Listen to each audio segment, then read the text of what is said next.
Di video kali ini, gue akan bahas kenapa lo masih jadi miskin, ya, di tahun 2025.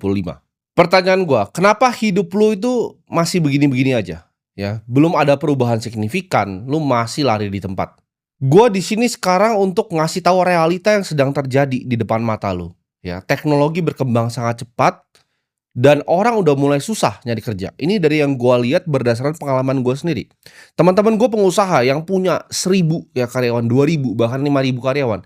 Ini udah nggak ada yang hiring lagi, malah mereka efisiensi. Di sini kita bisa melihat di mana gap pendapatan antara si miskin dan si kaya ini makin jauh dan makin jauh tahun ke tahun. Dan kalau lu nggak mau dengerin gue, di saat lu nonton ini ya, dan lu dengerin nanti ketika lu nyampe umur 40, lu akan menyesal. Lu gak akan jadi manusia yang berguna. Lu dengerin baik-baik yang gue mau ngomong di video kali ini, supaya tahun depan lu bisa jadi orang yang berbeda, ya. Orang yang berubah. Gue bikin video ini karena gue peduli sama lu, gue pengen lu bisa berubah. Gue pengen lu bisa jadi orang yang bermanfaat, ya. Baik untuk diri lu sendiri, lu bisa bermanfaat untuk orang tua lu bisa bermanfaat untuk kakak atau adik lu bisa support mereka, atau lu bahkan bisa support pasangan lu sendiri. Supaya kita jadi manusia jangan mau ya cuma dipandang sebelah mata oleh keluarga, ya oleh pasangan, oleh mertua, oleh siapapun ya, jangan mau dipandang sebelah mata. Alasan pertama kenapa lu masih miskin adalah lu nyaman untuk jadi seorang loser atau gue sebutnya pecundang. Setiap kali lu nggak punya duit, lu selalu tujuk orang ya, lu selalu salahinnya orang lain. Ini mentalitas yang dipunya sama orang-orang miskin. Mereka selalu nyari alasan atas kesialan di hidupnya. Ketika mereka nggak punya duit, mereka salahin, "Oh, bosnya kurang gaji mereka." Ketika mereka nggak punya duit, mereka salahin pemerintah. "Oh, kenapa bikin kebijakan seperti ini?"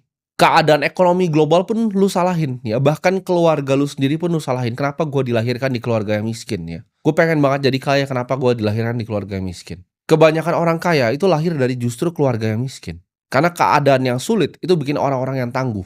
Semua orang, ya, dan semua hal lu salahkan atas diri lu yang nggak bisa kerja keras. Padahal sebenarnya kalau kita mau lihat, ya lu yang sebenarnya nggak becus dan nggak punya skill. Selama lu masih nunjuk jari ibaratnya keluar, lu masih nunjuk orang begini, lu nggak akan pernah keluar dari yang namanya kemiskinan. Kita sebagai seorang pengusaha, seorang investor itu harus sering salahin diri sendiri. Karena ketika gua bikin keputusan di market itu nggak ada yang bisa gua salahin kecuali diri gua sendiri. Orang miskin itu nggak pernah fokus ke dirinya, ya. Karena kenapa? Hatinya itu penuh dengan kebencian, penuh dengan iri, penuh dengan dengki, ya. Ketika gue bikin acara misalnya kemarin, orang akan berkomentar, "Oh, sales Bitcoin," gitu. Padahal gue datang ke situ bersama triliuner yang lainnya, ya. Untuk ngajarin memang mereka-mereka yang emang udah pengen belajar gitu loh. Tapi yang pengen belajar ini sama di luar dikatain kenapa? Karena dengan orang luar ngatain mereka yang datang dan pengen belajar, mereka ngerasa status mereka ini naik, sebagai seorang manusia. Mereka miskin, hidupnya nggak enak ya, nggak ada yang bisa dibanggain, diinjek-injek sama mertuanya, yang mereka bisa lakukan apa? Ngatain orang di TikTok. Kan mereka cuma scrolling doang, mereka ngatain. Oh, ini sales Bitcoin dan pengikutnya. Mereka nggak paham aset itu apa yang sebenarnya gue pengen ajarin di sana, apa yang didapatkan dari orang-orang yang datang di acara tersebut. Mereka nggak peduli, mereka mau nyalain semuanya kecuali diri mereka, ya. Iri dengkinya besar sekali. Dan kebenciannya luar biasa terhadap hidup dan dunia dan bahkan benci sama dirinya sendiri. Makanya gue kasihan kadang kalau lihat orang seperti itu. Kalau miskin mintanya bansos dan paling hobi nyalain orang lain. Lu kejebak di ilusi yang diajarin, didoktrin selama ratusan tahun ya, oleh Rockefeller, oleh orang-orang hebat lainnya. Mereka butuh kalian untuk jadi pekerja awalnya. Jadi mereka kan set sistemnya seperti itu. Oke, kita sekolah yang rajin ya, kita kerja keras ya, bekerja sama orang, kita cicil rumahnya ya, KPR 20 tahun. Nanti ketika udah lunas KPR-nya, kita bisa pensiun nih ya. Kita pensiun sebentar 5 tahun habis itu kita mati. Belum sempat jalan-jalan, belum sempat lihat dunia. Belum sempat bahagian orang tuanya, belum sempat bisa bikin kakak dan adik lu bahagia. Itu yang gua sebut namanya skema perbudakan modern ya. Lu sadar nggak mungkin selama 5 tahun ke belakang lu kerja ya, gaji lu tuh nggak naik-naik, tapi barang-barang di sekitar lu naik. Ini ibarat lu lari di treadmill yang nggak ada habisnya. Ini treadmill yang makin kencang makin kencang makin kencang. Jadi ibarat lu lari nih, treadmill-nya makin kencang. Akhirnya saking kencengnya, lu jatuh. Lu diajarin investasi, lu ngatain orang, gitu. Lu nggak ngerti apa asetnya, lu katain, "Oke, ini sales Bitcoin. Oh, ini saham itu judi," gitu. Lu masih percaya nabung pangkal kaya. Dan lu benci yang namanya investasi, mencoba sesuatu yang baru. Karena hobi lu cuma main judol, gitu. Lu nggak bisa nyampe pikirannya Apa ya itu beli aset gitu. Itu uang kertas ibaratnya yang lu tabung tuh di celengan ayam lu, itu memang didesain untuk kehilangan nilainya setiap tahun oleh inflasi. Jadi ketika lu taruh di celengan itu antara dimakan rayap atau dimakan inflasi. Setiap mereka bank sentral cetak uang, ya uang lu itu tergerus nilainya. Orang kaya itu nggak ada yang gua kenal nabungnya kertas ya, nggak nabung di celengan ayam kayak lu, nggak nabung di rekening banknya juga. Mereka semuanya beli aset. Mereka beli aset yang bisa bertumbuh nilainya tahun demi tahun. Mereka beli saham di perusahaan-perusahaan yang bagus. Mereka beli Bitcoin, ya aset yang langka dan diinginkan oleh banyak orang. Mereka beli properti ya di lokasi yang prime. Mereka beli propertinya nggak kayak lu, ditawarin rumah murah 300 juta di antah berantah, lu cicil 20 tahun kayak orang bego.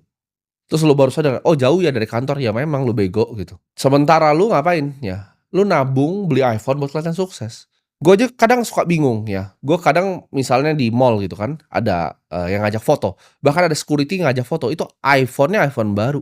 Gue aja pakai iPhone berapa ini? Udah lama banget gue nggak ganti. Dia pakai iPhone yang baru yang warna oranye itu. Gue sampai pikir, ini gimana ceritanya gaji dia beli HP ini gitu. Lu cuman pamer ya di lingkungan teman-teman lu yang biar lu ngerasa lebih sukses dari mereka, di circle lu yang sama-sama miskin. 4 orang miskin ketemu, lu nongkrong di sana, percayalah lu jadi orang miskin kelima.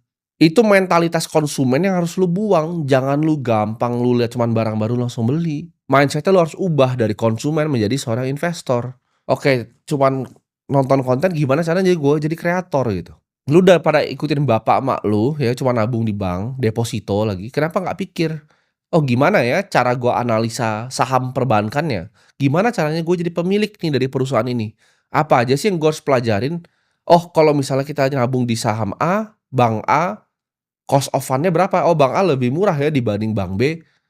Oh bank B tapi punya kreditnya mikro, ya, punya pegadaian juga," gitu.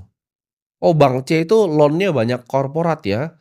Oh dari A, B, C ini yang paling bagus yang mana? Yang dana murahnya paling banyak yang mana? Yang return on equity-nya yang paling banyak mana? Return on net tangible asset-nya mana? Gitu. Kalau ini yang gua sebut-sebut aja lu nggak ngerti, lu gimana caranya jadi orang kaya? Lu semua itu hoki. Lu hidup di era perubahan dan transformasi teknologi terbesar gua sebutnya, dalam sejarah manusia. Cuman lu sia-siain semuanya, ya informasi yang lu dapatkan seperti ini lu sia-siain. Ilmu-ilmu yang lu bisa dapatkan gratis dari internet lu sia-siain. Lu anggap diri lu pintar, lu arogan dan lu ngatain mereka yang mau belajar. Ini era yang lu hoki banget, lu bisa nonton seperti ini tuh hokinya luar biasa ya. Gue ketika awal mulai, gue akan bayar berapapun untuk bisa nonton video seperti ini untuk dapat mindset dari seorang triliuner. Lu tinggal nyalain kamera, pencet keluar. Butuh puluhan ataupun ratusan buku orang yang ditulis sama bilioner luar negeri, biar gue bisa dapat ilmu yang gue